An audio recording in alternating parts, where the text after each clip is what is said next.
ನಮಸ್ಕಾರ ರೈತ ಬಾಂಧವರೇ ಎಲ್ಲರಿಗೂ. ಈಗ ನಾವು ಅಡಿಕೆ ಸಸಿಗಳನ್ನ ಮಾಡ್ತಾ ಇದ್ದೀವಿ. ನಮ್ಮದೇ KSS ನರ್ಸರಿ ಅಂತ ಇದೆ. ಆ ನರ್ಸರಿಯಿಂದ ವರ್ಷ ನಾವು ಲಕ್ಷಗಟ್ಟಲೆ ಸಸಿಗಳನ್ನ ರೈತರಿಗೆ ಕೊಡ್ತಾ ಇದ್ದೀವಿ. ನಾವು ಯಾವ ರೀತಿ ಕ್ವಾಲಿಟಿಯನ್ನು ಮೇಂಟೈನ್ ಮಾಡ್ತೀವಿ, ಎಲ್ಲಿಂದ ನಾವು ಬೀಜಗಳನ್ನ ಆಯ್ಕೆ ಮಾಡ್ಕೊತೀವಿ, ಆಮೇಲೆ ಬೀಜೋಪಚಾರವನ್ನು ಯಾವ ರೀತಿ ಬೀಜೋಪಚಾರ ಮಾಡ್ತೇವೆ ಅಂತ ನಾನು ನಿಮಗೆ ಕಳೆದ ವಿಡಿಯೋದಲ್ಲೆಲ್ಲ ತೋರಿಸಿದ್ದೆ. ಈಗ ನಾವು ಮೊಳಕೆಗಳನ್ನ ನಾವು ಪಾಕೆಟ್ಗಳಿಗೆ ಹಾಕ್ತಾ ಇದ್ದೀವಿ.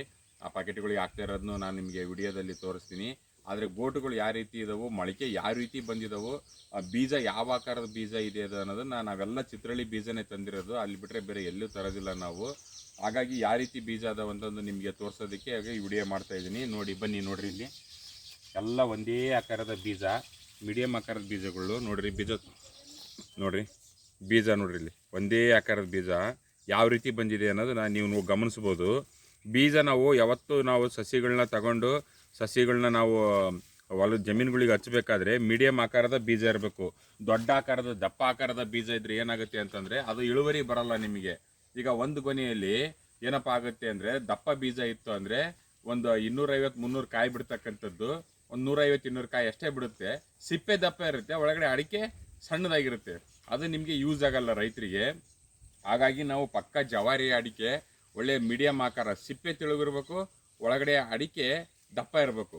ಆ ರೀತಿ ನಾವು ನೋಡ್ರಿ ಇಲ್ಲಿ ಬೀಜಗಳನ್ನ ಆಯ್ಕೆ ಮಾಡ್ಕೊಂಡು ನಿಮಗೆ ನಾವು ಯಾವಾಗಲೂ ಸಸಿಗಳನ್ನ ತಯಾರು ಮಾಡ್ತೀವಿ. ಸಸಿಗಳು ನೋಡ್ಬೋದು ಕ್ವಾಲಿಟಿ ಯಾವ ರೀತಿ ಇದಾವೆ ಸಸಿಗಳು ಅಂತಂದು ಹೇಳಿ ನಿಮಗೆ ತೋರಿಸ್ತೀನಿ. ನೋಡಿ, ಇಲ್ಲಿ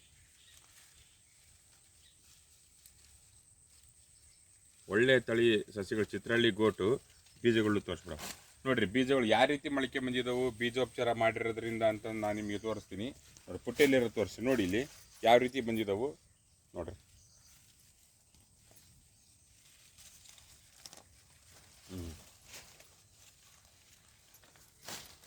ನೋಡಿದ್ರಲ್ಲ ರೈತರೆ